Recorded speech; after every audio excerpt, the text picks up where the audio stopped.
안녕하세요. 세상의 이모저모를 전하는 세모TV입니다. 오늘의 이야기는 2018년 개봉한 영화 암수살인 시라인 지옥에서 온 살인 리스트 이두옹 연쇄살인범입니다. 암수살인은 사건이 발생한 피해자가 있지만 신고가 되지 않은 이유로 수사기관에서 인지하지 못했거나 용의자의 신변이 파악되지 않아 공식적인 범죄 통계에 집계되지 않은 살인입니다. 2010년 9월 1일 부산지방경찰청 마약수사과 김정수 형사의 전화벨이 울리며 이야기는 시작됩니다. 김 형사가 심어놓은 마약 정보원 중 한 명이 제보할 것이 있다는 사람이 있어 만나봐야 할 것 같다고 하여 부산 자갈치 시장의 한 국수집으로 나갔습니다. 그러자 노숙자 행세를 한 사람이 맞은편에 앉았고 이야기를 듣기 전 이 사람의 이력을 파악해 보았습니다. 전과 37범인 이름 이두옹. 제보 내용이나 들어보자 싶어 이야기를 꺼냈고 이두옹은 노름빵 진 사장에게 노름빛을 탕감해준다고 하여 검은 봉지를 받아 산에 묻었는데 토막 시신인 것 같아서 양심에 찔려서 제보한다고 했습니다. 그 순간 김정수 형사는 100%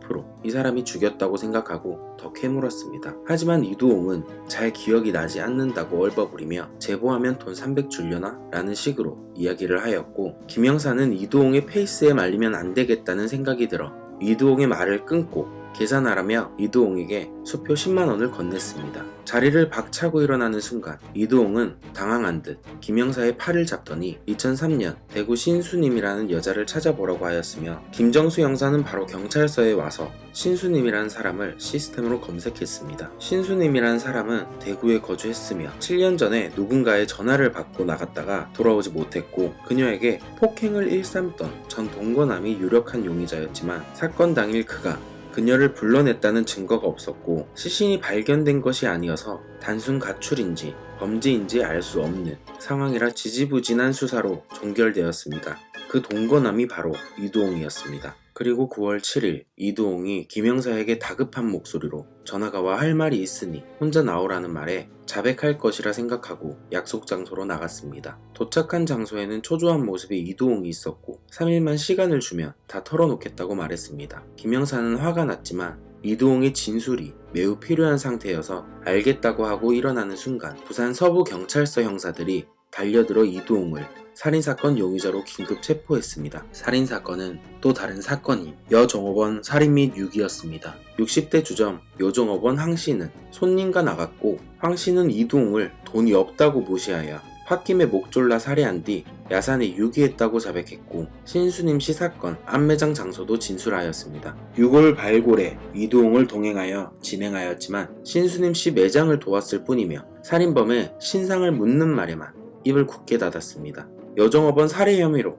구속 수감된 이두옹은 한 달 뒤 감옥에서 김정수 형사에게 전화를 걸어 접견을 오라고 하였지만 김 형사는 단칼에 거절하며 할 말이 있으면 편지를 보내라고 합니다. 그리고 며칠 뒤 이두옹에게서 편지가 와 신수님의 사체 일부분 남은 것과 사건 전부를 수사받고 싶다고 하여 김 형사는 부산 교도소로 도착하여 이두옹의 접견을 시작하였지만 신수님씨 사건에 중요한 질문만 피해가며 징역 수발 조건만 내걸었습니다. 1년 10개월 동안 지속적으로 접견한 결과 이두옹은 드디어 신수님 사건을 자백했습니다. 범행 일체를 구체적으로 자백한 이두옹, 그리고 경찰서에 돌아와 이두옹이 보낸 많은 편지를 보고 이두옹을 다시 찾아갑니다. 관련 있는 사건이 10건이 있다고 하는 편지를 보여주며 본인이 죽였는지 확인하니 이두옹은 막힘없이 11개의 살인 및 유기 자술서를 적었습니다. 이 자술서를 본 김 형사는 반복적인 글이 있다는 것을 파악한 후 사실과 허구가 섞인 자술서라고 생각했지만 신수님씨 외에 다른 건이 있다고 확신했습니다.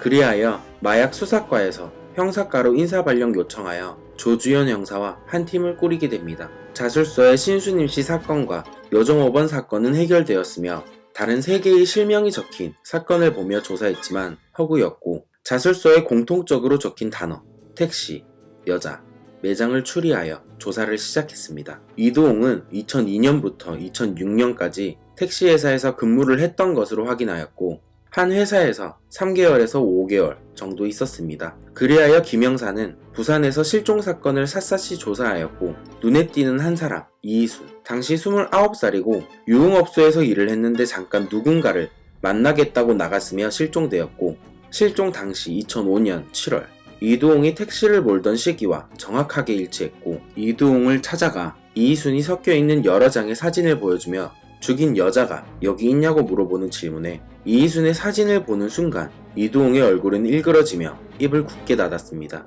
그러자 이두홍은 징역 수발을 해달라고 하였지만 김영사는 뒤도 안 돌아보고 나왔습니다. 그러다 이두홍이 모든 것이 떨어졌을 때 김영사팀은 이두홍을 찾아가 다시 이희순 사건을 물어보며 이두홍이 하나씩 주는 단서를 조합하여 퍼즐을 맞추고 있을 때 이두홍은 정확히 위치도 알려주지 않은 약도를 그려주게 됩니다.